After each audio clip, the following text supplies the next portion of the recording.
Start কর, খাতা বের কর। আচ্ছা খাতা বের কর, পিডিএফগুলো বার কর। পিডিএফগুলো বার করে চলে যাওয়া হচ্ছে ফার্স্টে। লাস্ট দিন আমাদের হয়েছিল সেন্ট্রাল মডার্ন, বারাসাত অবধি সেন্ট্রাল মডার্ন। এবার তুই বার কর। ফার্স্ট আছে হচ্ছে ডিপিএস মেগাসিটি কলকাতা, ঠিক আছে? DPS megacity Kolkata January, DPS megacity Kolkata January, ওর মধ্যে অন্য রকম জানুয়ারি না sorry July. DPS megacity Kolkata July পিডিএফের মধ্যে।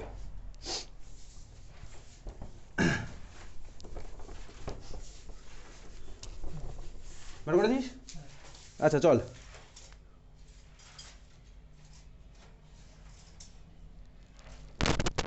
এর মধ্যে 4-এর 2 নাম্বার কোশ্চেন, 4-এর 2।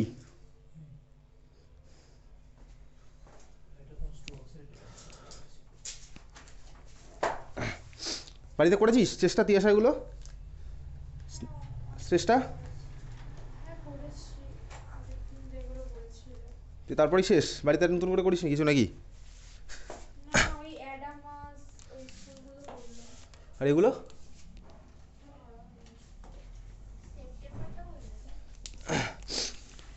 সোমবারের পরে কী কী করেছিস বাড়িতে?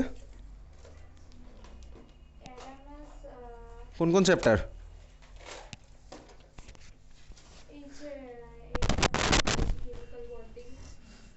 আর কেমিক্যাল বন্ডিং আর অ্যাটমিক্স আছে। চল 4-এর 2 নাম্বার কোশ্চেন বলেছে metal forms 2 oxide, one contains 46.67% of the metal and another contains 63.94% of the metal. Show that these results are in accordance with the law of multiple proportion. দুটোই হচ্ছে metal oxide. First metal অক্সাইডে তার মানে আমার first metal অক্সাইডে আমাকে দেখাতে হবে এটা হচ্ছে বেসিক্যালি, আচ্ছা ফার্স্ট MO4 হচ্ছে first metal oxide, second metal oxide. আমি অক্সিজেনের মার্কসটা ফিক্সড করে দুটো রেশিও যদি সিম্পলেস্ট আসে তাহলেই তো হয়ে গেল, তাহলেই তো আমার হয়ে যাবে হচ্ছে ল অফ মাল্টিপল প্রপোর্শন। অক্সিজেনের মার্কসটা ফিক্স করে আমি দুটো যদি রেশিও সিম্পলেস্ট আসছে তাহলেই আমার হয়ে যাবে মাল্টিপল প্রপোর্শনকে ফলো করছে। তাহলে ফার্স্ট মেটাল অক্সাইডে আমাকে বলেছে percentage of M, percentage of O। আমি জাস্ট ট্যাবুলার ফর্মে নিজের জন্য লিখে নিচ্ছি। ফার্স্ট এটাতে মেটাল পার্সেন্ট কত 46.67, সেকেন্ড এটাতে 63.94। আচ্ছা এটা কোন স্কুলের question? DPS Kolkata, ISC board, এই জন্য ক্যালকুলেটার আছে, ক্যালকুলেটার বার কর। ওদের ওই জন্য নিউমেরিক্যালসগুলো ক্যালকুলেটার রিলেটেডই আছে, ঠিক আছে? তো পার্সেন্টেজ মেটাল বেরিয়ে গেছে, দুটোতে পার্সেন্টেজ অক্সিজেন বল। ফার্স্ট এটাতে অক্সিজেনের পার্সেন্টেজ কত? 53.33। আচ্ছা 53.33, সেকেন্ড এটাতে 36.06। ওকে আইএসসি বোর্ডের কোশ্চেন, ওই জন্য ক্যালকুলেটার আছে। 36.06। আচ্ছা আমি কী করবো বেসিক্যালি, চল আমি ধরে নিই, আমি ধরে নিলাম, লেখ খাতায় লেখ।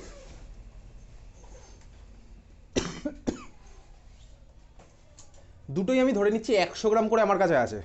কেন? কারণ পার্সেন্টেজ তোকে বলা আছে, তাহলে আমি ধরতে পারি যদি টোটাল ওয়েট আমার 100 গ্রাম হয় তাহলে ওর মধ্যে মেটাল আছে 46.67 গ্রাম, অক্সিজেন থাকবে হচ্ছে 53.33 গ্রাম। বুঝতে পেরেছিস? আমি ধরে নিলাম দুটোই আছে হচ্ছে আমার কাছে 100 গ্রাম। কেন? আমার পার্সেন্টেজে বলেছে। আমি কি করব, 100 গ্রামের মধ্যে দেখ 53.33 গ্রাম অক্সিজেন কম্বাইন করে কত মেটালের সাথে? 46.67 সাথে। তাহলে 1 গ্রাম অক্সিজেন কম্বাইন করবে কত সাথে বার করছি, কারণ আমার অক্সিজেনটা ফিক্স করে নিতে হবে। বুঝতে পেরেছিস? তাহলেই তো আমার ল অফ মাল্টিপল প্রপোর্শন দেখাতে পারবো। তাহলে খাতায় লেখ, let 100 gram of both oxide is present, 100 gram of both oxide is present. লেখ 100 gram of both oxide is present.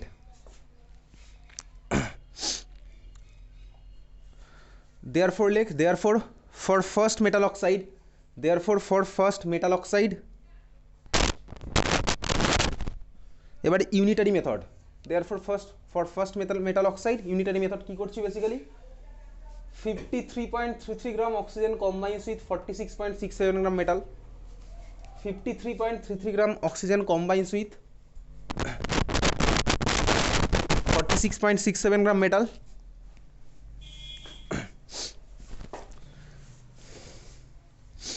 therefore 1 gram oxygen combines with কত মেটাল আর বার করার?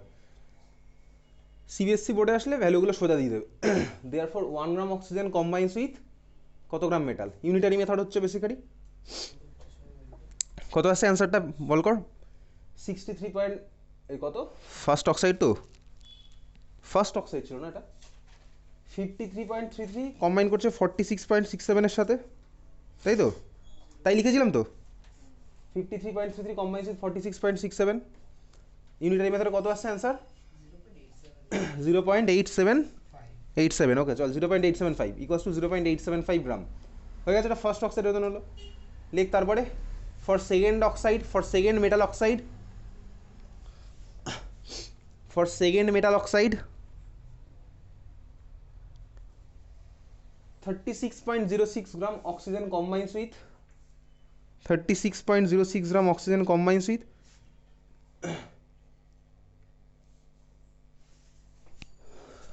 63.94 গ্রাম metal, 63.94 gram metal. Therefore 1 gram oxygen combines with unitary method, therefore 1 gram oxygen combines with কত আসলো second কেসটা? 1.773। আগেরটা কত এসেছিল? 0. দেখ পুরো আমার 1:3 রেশিও আসছে, এটা ডাবল এটাই হয়। দেখ এটাকে 2 দিয়ে মাল্টিপ্লাই করে এটা চলে আসে 1:2। তো এটাকে 2 দিয়ে মাল্টিপ্লাই করে এটা আসে 1:2, ঠিক আছে? তারপর লিখবি, এটা করবি just 0.875:1.773 equals to 1:2। therefore it follows simplest ratio it follows simplest ratio so it follows law of multiple proportion। 2:1 করলে বেটার হতো, তো যাই হোক একই ব্যাপার। বুঝতে পেরেছিস কীভাবে করলাম? এই ডিপিএস মেগাসিটির এই জুলাই থেকে আর কিছু অন্য টাইপের কোশ্চেন আসেনি। আচ্ছা এই পিডিএফ হয়ে গেছে, চলে যাবি এরপরে ডিপিএস মেগাসিটি সেপ্টেম্বর। পিডিএফের মধ্যে বার কর ডিপিএস মেগাসিটি সেপ্টেম্বর।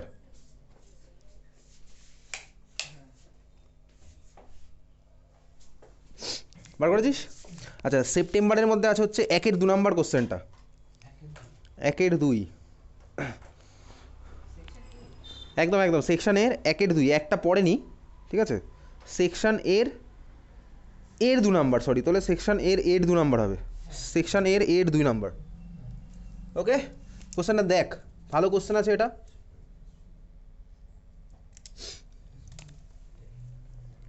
কি বলেছে? Dash litre of 10 molar HCl should be mixed with dash litre of 3 molar HCl to get 1 litre of 6 molar HCl।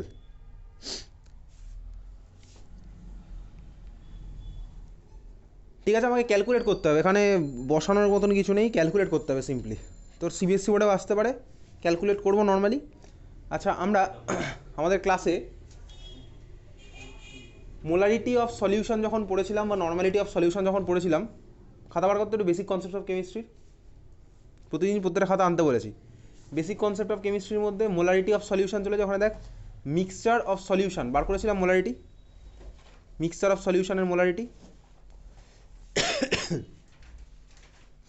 Mixture of সলিউশনের মোলারিটি, যেখানে মোলারিটি পড়েছিলাম সেটা আগে বার কর।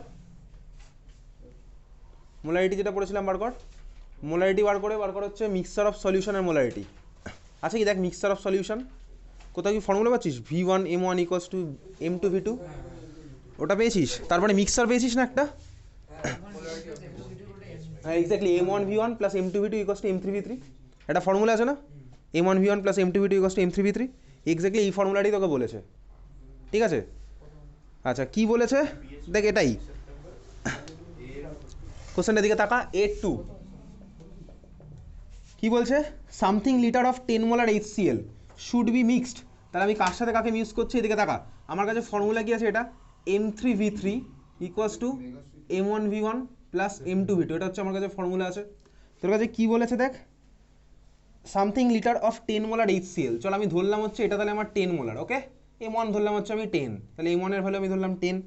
আমি ভলিউম জানি না, ওটার ভলিউম আমি জানি না, চল এটা ভলিউম কত ধরলাম হচ্ছে এটা আমার X ভলিউম, ঠিক আছে? কোনো অসুবিধা নেই এটা নিয়ে। প্লাস তারপরে কি বলে? Should be mixed with something litre of 3 molar HCl। আমি সেকেন্ডটারও ভলিউম জানি না, সেকেন্ডটার আমি কনসেন্ট্রেশন জানি, কত বলেছে দেখ 3 মোলার, এটার আমি ভলিউম জানি না, তাই তো? এটারও ভলিউম জানি না, ওটার ভলিউমের জায়গায় কত বসাবো? চল Y বসাতে পারি। আচ্ছা এইবারে দেখ তোকে M3V3 এর ভ্যালু বলেছে, এদিকে তাকা। তোকে বলেছে to get 1 litre 6 molar HCl, তাহলে M3 ভ্যালু কত 3, V3 ভ্যালু কত 1 লিটার। আচ্ছা এইবারে দেখ V3 যদি আমার 1 লিটার হয়, একটা রিলেশন তো আমার কাছে আছে, সেটা হচ্ছে দেখ V3 equals to V1 plus V2, একটা রিলেশন তো আমার কাছে আছে, কোন relation V3 equals to V1 plus V2, obviously ভাই। তো একটার ভলিউম মেশালাম আরেকটার ভলিউম মেশালাম, আমি টোটাল ভলিউম পাবো, তাই তো, মানে V3 equals to V1 plus V2, V3 equals to V1 plus V2, তাই তো, সিম্পলি এটা। তাহলে দেখ আমি y এর জায়গায় আর y আরেকটা কোয়ান্টিটি ধরবো না, আমি y ইকুয়ালস টু কি লিখতে পারি, y ইকুয়ালস টু x লিখতে পারি না, আমি এটা ধরেছিলাম হচ্ছে x, টোটাল ভলিউম আমার কত হয়েছে 1, তাহলে এটা আমার কত হবে 1 মাইনাস x, বুঝতে পেরেছিস? তাহলে এটা আমার কত হলো 1 মাইনাস x, ক্লিয়ার, বোঝা গেছে? বুঝতে পেরেছিস? কি দেখবো অ্যান্সারটা মেলা দাঁড়া। তাহলে V2 আমার কি হলো 1 মাইনাস x, বোঝা গেছে?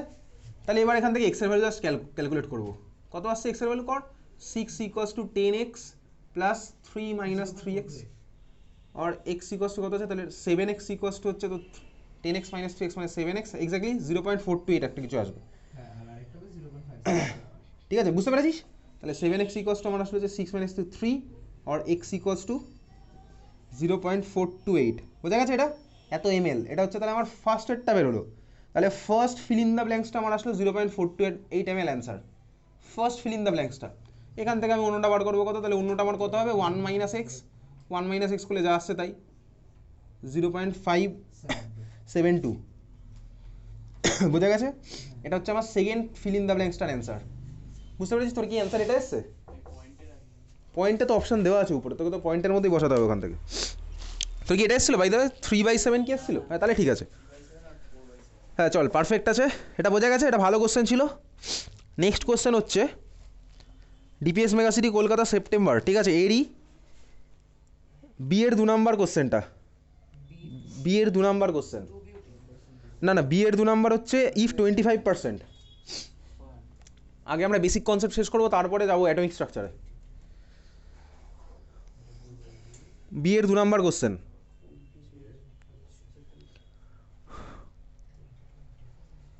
দেখ কি বলেছে কোশ্চেনটার দিকে দেখ ভালো করে।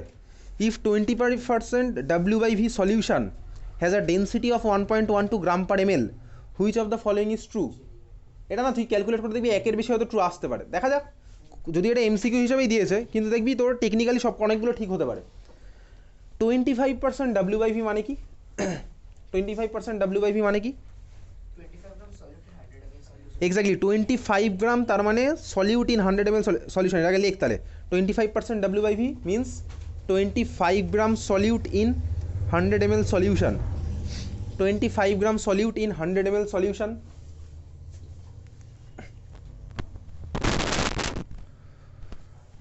ঠিক আছে? আচ্ছা তার মানে সলিউশনের ভলিউম আমার কত পেলাম 100 ml, তাহলে সলিউশনের ভলিউম জানি, সলিউশনের ডেন্সিটি দেওয়া আছে, সলিউশনের মাস বার করো, চল সলিউশনের তাহলে মাস কত হবে, দেয়ারফর মাস অফ সলিউশন কত হবে, সলিউশনের ভলিউম হচ্ছে 100 ml, ডেন্সিটি হচ্ছে 1.12 গ্রাম পার ml, তাহলে সলিউশনের মাস কত হচ্ছে বার কর, মাস ভলিউম আর ডেন্সিটি রিলেশন কি আছে, density equals to mass by volume, তাহলে mass equals to density into volume, তাহলে 1.12 ইন্টু 100 মানে 112, তুই ফোন বার করছিস কেন, ও কোশ্চেন দেখছিস তাই তো, তারা 112 গ্রাম এসছে, ঠিক আছে, তাহলে 112 গ্রাম, এটা বোঝা গেছে? তাহলে আমার সলিউশনের মাস বেরোলে হচ্ছে কত 112 গ্রাম। অপশান এটা দেখ কি বলছে, weight of the solution per 100 ml is 112 গ্রাম, তাই তো আসলো, তাই তো এসছে, অপশান এটা আমার ঠিক এসছে, weight of solution per 100 ml is 112 গ্রাম। আচ্ছা এবারে দেখ তুই সলিউশনের মাস বেরোলো 112 গ্রাম, সলিউটের মাস কত আছে 25 গ্রাম, রাখ নিচ্ছি, সলিউটের মাস কত আছে 25, দে সলিউটের মাস কত আছে 25 গ্রাম, ঠিক আছে, তাহলে সলভেন্টের মাস কত বার কর, সলভেন্টের মাস কত, সলভেন্টের মাস কত হবে 97, এক্স্যাক্টলি 97 গ্রাম, সলিউশন মাইনাস সলিড করলে আমার সলভেন্ট বেরিয়ে গেল, তাহলে সলভেন্টেরও মাস বেরোলো আমার 97 গ্রাম। আচ্ছা 97 গ্রাম, 87 আসছে, 112 মাইনাস 25 87 গ্রাম। এবারে দেখ সেই সূত্রে আমার অপশান সিও ঠিক চলে গেল, weight of the solvent per 100 ml is, sorry কোনটা আছে, option D, weight of the solvent per 100 ml is 87 গ্রাম, বুঝতে পেরেছিস? দুখানে এখানে ঠিক আছে, একটা অপশান হয়তো এদিক ওদিক হবে, বুঝলি? বোঝা গেছে কি? দুখানে বুঝতে পেরেছিস? চল তাহলে এটা অপশান এ আর ডি হচ্ছে আমার অ্যান্সার। নেক্সট এবার চলে যাবো ডিপিএস মেগাসিটির এই স্কুলটাতে আছে আর এটা কোশ্চেন নাম্বার 7 চলে যা। কোশ্চেন নাম্বার 7, কোশ্চেন নাম্বার 7 ওটাই ঠিক আছে। কোশ্চেন নাম্বার 7, চল এটা করব। আচ্ছা তার আগে, যখন আমরা ক্লাসে পড়েছিলাম তখন কি আমরা কোথাও পড়েছিলাম ক্লোরিনের অ্যাটমিক মাস কেন 35.5 হয়? করেছিলাম না ক্লাসে, একটা ক্লাসে হয়তো করেছিলাম। খাতা বার করে একটু দেখতো কোথায় কোথায় করা আছে। Atomic mass of chlorine is 35.5, percentage abundance দিয়ে করা আছে। এটা কোন ক্লাসে করেছিলাম? যখন আমি তুই পড়েছিলাম হচ্ছে বেসিক কনসেপ্ট পড়েছিলাম তখনই আছে। বার কর একটু খাতা বার কর, বেসিক কনসেপ্টের খাতা বার কর।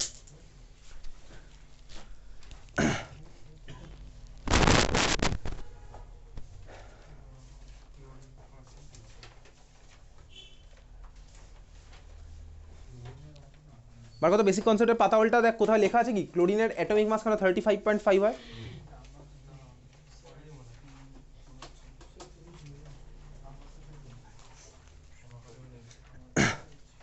অ্যাটমিক মাস অফ ক্লোরিন কেন 35.5 হয়?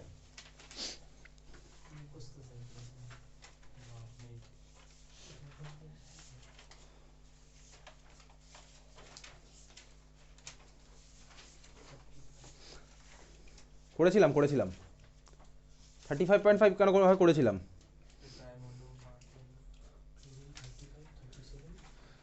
থার্টি ফাইভটা যত পার্সেন্ট নেচারে থাকবে, 37টা নেচারে যত পার্সেন্ট থাকবে, দুটোকে যোগ করে 100 দিয়ে ডিভাইড করবো, ওখান থেকে আমার বেরোবে হচ্ছে অ্যাভারেজটা, অ্যাভারেজ অ্যাটমিক মাস। ঠিক আছে, অ্যাভারেজ, এক্স্যাক্টলি আইসোটোপ দিয়ে অ্যাভারেজ অ্যাটমিক মাস করেছিলাম।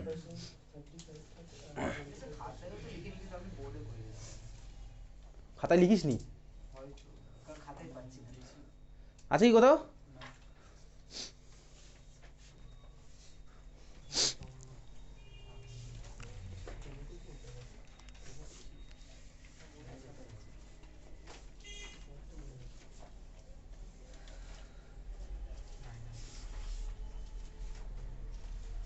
তাহলে খাতায় হেডিং দে average atomic mass, average atomic mass, average atomic মাস,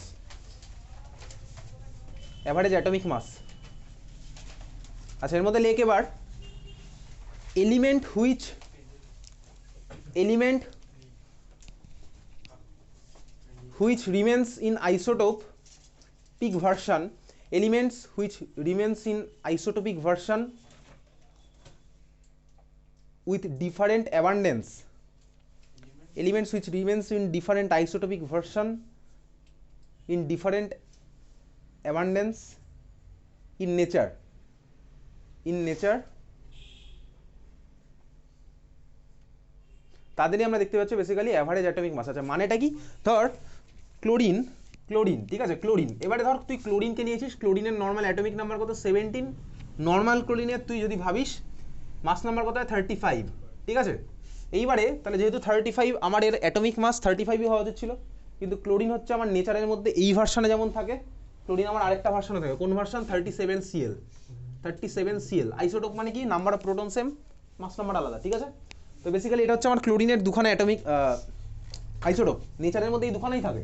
এখন 35টা নেচারে কত পার্সেন্ট থাকে? 75%, আর 37টা নেচারে থাকে হচ্ছে 25%। তাহলে এখন যদি আমি তোকে বলি ক্লোরিনের অ্যাটমিক মাস কত, তার মানে বেসিক্যালি ক্লোরিনের অ্যাটমিক মাস এই কথাটার মানে হচ্ছে এই দুখানার অ্যাভারেজ অ্যাটমিক মাস তোকে বার করতে হবে। এটা ক্লাসে করেছিলাম। অ্যাভারেজ অ্যাটমিক মাস কীভাবে বার করবো? অ্যাভারেজ অ্যাটমিক মাস বার করবো হচ্ছে, দেখ 35টা নেচারে কত পার্সেন্ট আছে, তাহলে 35-এর জন্য আমার হবে হচ্ছে 35 হবে, কত পার্সেন্ট আছে? 75 তুলে মানে 100 দিয়ে ডিভাইড করলাম। ঠিক আছে, প্লাস দুটোকে একেবারে যোগ করে দিচ্ছি, 37টা নেচারে কত আছে? 25%, তাহলে তো 37 ইন্টু 25 একইভাবে করলাম, ডিভাইডেড বাই 100 কত আসছে? বার কর দেখি, ক্যালকুলেটর বসা, কত আসছে?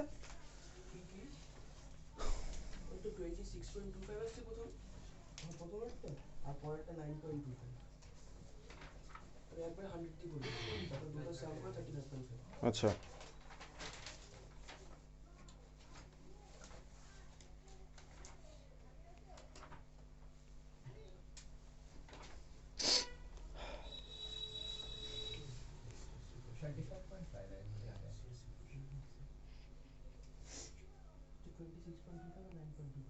ঠিক আছে, কত আসলো ভ্যালুটা 35.5। এই জন্য হচ্ছে কি বেসিক্যালি আমরা ক্লোরিনের অ্যাটমিক মাস 35.5। কেন?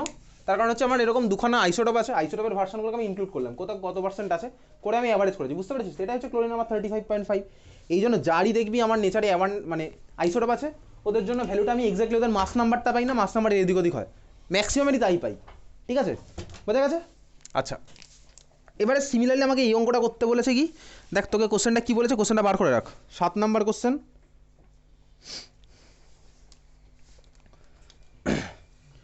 To account for the atomic mass of nitrogen as 14.0067, what should be the ratio of 15N and 14N atoms in natural nitrogen? তাহলে তোকে রেশিওটা বার করতে হবে, ওদের রেশিওটা কত অ্যামাউন্টে আছে, কত অ্যামাউন্ট আছে তার রেশিও। তোকে অ্যাটমিক মাস অফ 15 নাইট্রোজেন বলে দিয়েছে 15.001, 14 নাইট্রোজেন বলে দিয়েছে 14.00307 AMU।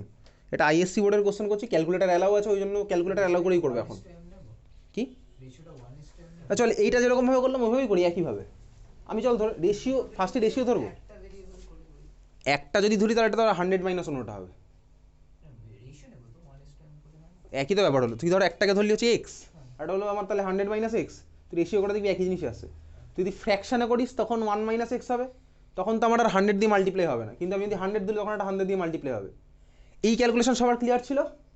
সিমিলার আমি ক্যালকুলেট করবো এবার। চল তাহলে আমি কি ধরছি, আমি ধরলাম হচ্ছে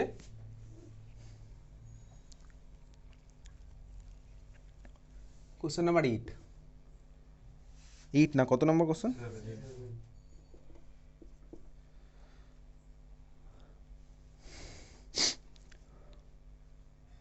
আমি ধরলাম percentage of 14N equals to x. ঠিক আছে, মানে x percentage, percentage of 14N হচ্ছে আমার এক্স। ওকে, তাহলে পার্সেন্টেজ অফ 15N কত হবে বল, কত হবে?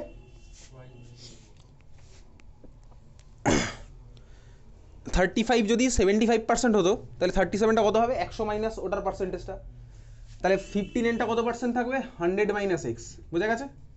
কারণ দুজনে মিলে হচ্ছে আমার 100% হয়, তাহলে একজন যদি এক্স পার্সেন্ট হয় অন্যজন হবে 100 মাইনাস এক্স পার্সেন্ট। এত অব্দি ক্লিয়ার?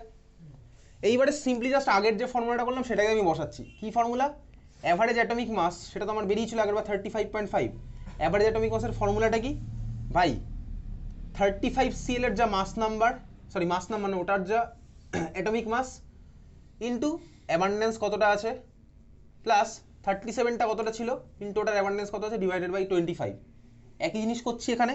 কি করব, 14Nটার মাস নাম্বার দেওয়া আছে, 14N এর মাস নাম্বার অ্যাটমিক মাস দেওয়া আছে 14.0037, তাহলে 14.0037 ইন্টু আমার কতটা আছে ধরেছি এক্স 14.0067, ঠিক আছে, ইন্টু এক্স, বুঝতে পেরেছিস কোথায় ভাই, 14.00307 ইন্টু এক্স, বুঝলি? এটা আমি কি করলাম আগের বারের মতন একই জিনিস করলাম, প্লাস 15N, এটার জায়গায় কত বসাবো, 15N এর মাস দেওয়া আছে হচ্ছে কত, 15.001, তাহলে 15.001 ইন্টু কত হবে, এটা নেচারে কতটা আছে 100 মাইনাস এক্স, তাহলে বসালাম 100 মাইনাস এক্স।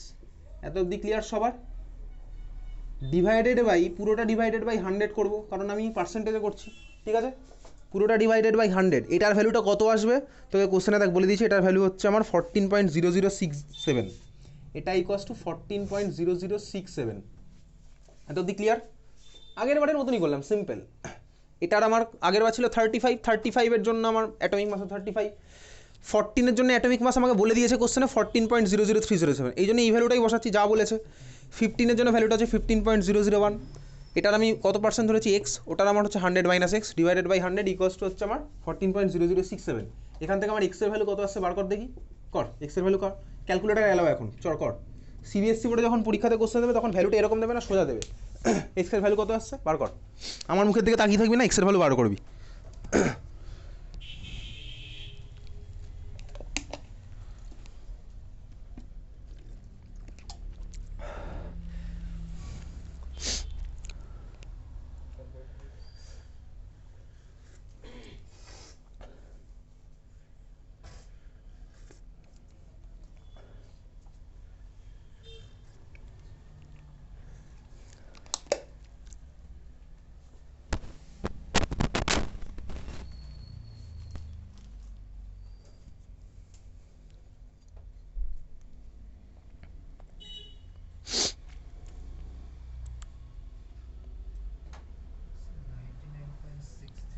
99.637 তাই তো, হ্যাঁ যাই আসছে ঠিক আছে 99.63, তাহলে এক্স এর ভ্যালু আমার কত আসলো 99.63।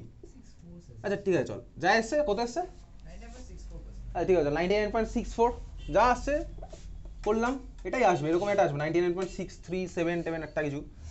তাহলে আমার পার্সেন্টেজ অফ 14n কত আছে নেচারে 99.64%, বোঝা গেছে।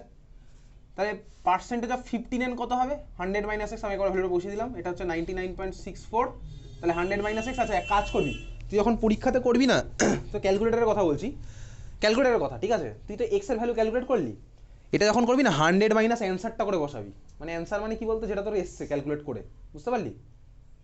আমি সিবিএসসি বোর্ডকে বলছি না আইএসসি বোর্ডকে বলছি, বোঝা গেল। তুই তো এক্সের একটা ভ্যালু ক্যালকুলেট করলি, এটা ভ্যালুটা তুই তোর ইচ্ছা মতন অ্যাজিউম করে যেটা ধরলি সেটা বসাস না, 100 মাইনাস এক্স করার সময় তুই 100 মাইনাস অ্যান্সার তো যেটা পড়িয়েছে অ্যান্সার তো ইনপুট করতে পারবি ক্যালকুলেটারে, অ্যান্সার লেখা আছে, অ্যান্সারটা ইনপুট করবি যেটা আসবে সেটা, বুঝেছিস। কত আসছে তাহলে এটা বল,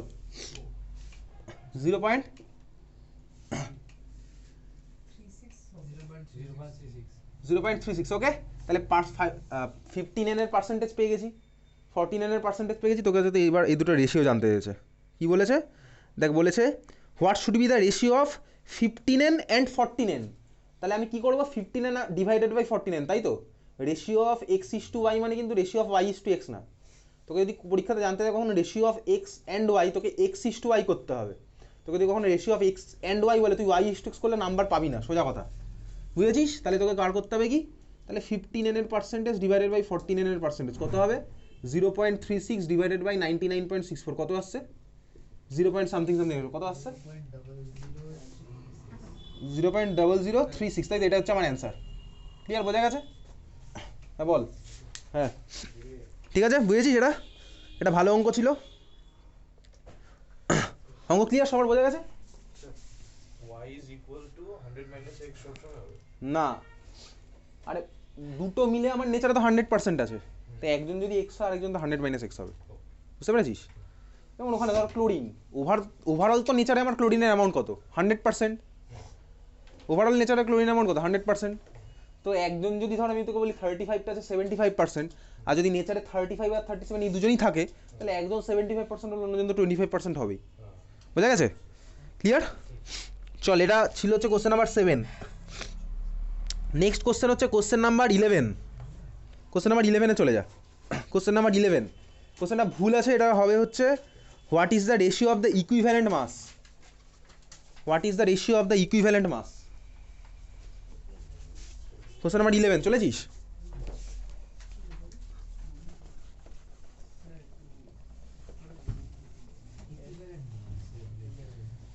লাস্ট লাইনটা দেখ লেখা আছে না, what is the ratio of the masses, ওটা হবে ইকুইভ্যালেন্ট মাসেস,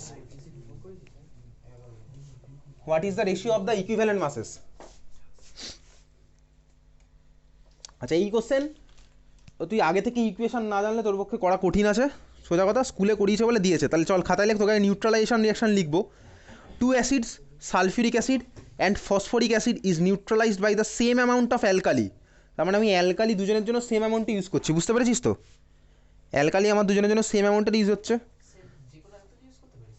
এবার তো ওটা বলেনি কি ইউজ করবো, হয় না সালফেট অ্যান্ড ডাইহাইড্রোজেন ফসফেট, হয় না sulphate and the dihydrogen phosphate species is formed. আচ্ছা কোশ্চেনে বলে দিই, দেখ দেখলে বুঝতে পারবো, two acid sulphuric acid and phosphoric acid is neutralised by the same amount of alkali. ভালো করে দেখবি, তোকে অ্যাসিড বেস রিয়াকশন করছি, ফার্স্টে ধর আমি নিলাম হচ্ছে H2SO4, ঠিক আছে, H2SO4 এর সাথে আমি কোনো একটা অ্যালকালি রিয়াকশন করালাম, তাহলে H2SO4 হচ্ছে অ্যাসিড, অ্যালকালি হচ্ছে বেস, অ্যাসিড বেস রিয়াকশন হবে, প্রোডাক্ট কী হবে দেখ বলেছে, হয় না সালফেট ইজ ফর্মড, তার মানে প্রোডাক্টের মধ্যে এই জিনিসটা থাকবে SO4-2, বোঝা গেল, ক্লিয়ার। আচ্ছা বলতো যদি SO4-2 থাকে, এইবারে আমি আমার ইচ্ছা মতো একটা অ্যালকালি নিলাম, তোকে বোঝানোর জন্য জাস্ট, NaOH যদি নিই তাহলে আমার প্রোডাক্টটা কী হবে তখন Na2SO4, তাই তো, বুঝতে পেরেছিস। প্রোডাক্টে যদি আমার SO4-2 থাকে আর আমি অ্যালকালি যদি নিই NaOH, তাহলে আমার এটাতে Na2SO4 হবে, যদি আমি KOH নিতাম তাহলে K2SO4 হতো, বোঝা গেছে। এ তো ক্লাস 10-এর রিয়াকশন, প্লাস আমার হবে হচ্ছে ওয়াটার ফর্ম, এত অব্দি ক্লিয়ার, বুঝতে পেরেছিস। আচ্ছা এই রিয়াকশানটা কি ব্যালেন্সড আছে, ব্যালেন্স নেই, এখানে হচ্ছে 2NaOH হবে আর এটা হচ্ছে 2H2, ঠিক আছে, ক্লিয়ার। এটা ফার্স্ট রিয়াকশান। সেকেন্ড কেসে তোকে কি বলেছে দেখ, ফসফরিক অ্যাসিডের সাথে তুই রিয়াকশন করলি, তোর কি ফর্ম হয়েছে? আচ্ছা ফসফরিক অ্যাসিড মানে কি বেসিক্যালি H3PO4, তোর ফর্ম হয়েছে হচ্ছে ডাইহাইড্রোজেন ফসফেট স্পিসিস। আচ্ছা ফসফেট মানে কি PO4-3, ফসফেট মানে PO4-3। আচ্ছা ডাইহাইড্রোজেন ফসফেট মানে কি, এর সাথে আরো দুখানা H2 লেগে আছে কিন্তু, তাহলে এটা মানে ফর্ম হয়েছে এই জিনিসটা H2PO4-, বুঝতে পারলি? ক্লিয়ার? বুঝলি? ফসফেট মানে PO4-3, ডাইহাইড্রোজেন ফসফেট মানে কি ওর সাথে দুখানা H+ অ্যাড করলাম, তাহলে দুটো H+ অ্যাড করলে আমার ওভারঅল চার্জটা তো আরো 2 কমে যাবে, ওই জন্য -1, বোঝা গেল? এই স্পিসিসটা ফর্ম হয়েছে। ক্লিয়ার? তাহলে আগের বার যদি আমি NaOH নিই, তাহলে এবারও আমি NaOH নিলাম, চল সেম অ্যালকালি নিচ্ছি, তাহলে আমার তখন এই স্পিসিসটা কী হবে বলতো, এটা মাইনাস, তাহলে এটা একটাই লাগবে, দেখ NaH2PO4, বোঝা গেল? এটা NaH2PO4 হবে। ক্লিয়ার? বুঝেছিস? প্লাস কি হবে দেখ, আর কোনো চাপের নেই, জল, এটা এখন আমার ব্যালেন্স করতে হবে না, ব্যালেন্স হয়েই আছে, বুঝতে পেরেছিস? ক্লিয়ার? বোঝা গেছে? এইবারে ফার্স্ট রিয়াকশানে H2SO4 এর ইকুইভ্যালেন্ট ওয়েট বার করবো, সেকেন্ড রিয়াকশানে H3PO4 এর ইকুইভ্যালেন্ট ওয়েট বার করবো। দেখবি ইকুইভ্যালেন্ট ওয়েট বার করা আমি শিখেছিলাম, কীভাবে ছিলাম বলতো? ইকুইভ্যালেন্ট ওয়েট ইকুয়ালস টু কি ছিল? Molecular weight by X factor.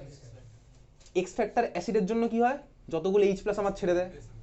তাহলে দেখ এইখানে ফার্স্ট কেসে H2SO4 কটা H+ ছেড়েছে বলতো? দুটো, ওই জন্যই আমার Na2SO4 ফর্ম হয়েছে, বুঝতে পারলি? সেকেন্ড কেসে H3PO4 কটা H+ ছেড়েছে বলতো? একটা, এক্স্যাক্টলি ঠিক বলেছি, একটা, ওই জন্য একটা সোডিয়াম গিয়ে লেগেছে, দুটো এখনো কিন্তু ওর মধ্যে ইনট্যাক্ট আছে, বুঝেছিস? তাহলে ফার্স্ট কেসে H2SO4 এর ইকুইভ্যালেন্ট ওয়েট কত হবে? H2SO4 এর যে molecular weight divided by x ফ্যাক্টরটা কত? 2। এত অবধি ক্লিয়ার? H2SO4 এর মলিকুলার ওয়েট কত হবে বার করি এবার। H2SO4 এর কত হবে? 1 × 2 প্লাস সালফারের হচ্ছে 32 প্লাস অক্সিজেনের হচ্ছে 16 × 4 98, না 98/2, তাহলে কত হবে? 49, বুঝতে পেরেছিস? ঠিক আছে। H3PO4 এর ইকুইভ্যালেন্ট ওয়েটটা একইভাবে বার করতে হবে, দেখ ফসফরাসে তো দিয়ে দেয়নি। আচ্ছা রেশিও বার করতে বলেছিল, রেশিও বার করতে বলে তো এটা লাগবে। H3PO4 ফসফরাসের কত হয়? নাইট্রোজেন ফসফরাসকে মুখস্থ রাখে না, চল ফসফরাসের 30, 31, ফসফরাসের মুখস্থ রাখতে হয় না, লাগে না ফসফরাস, কোশ্চেনে না দিলে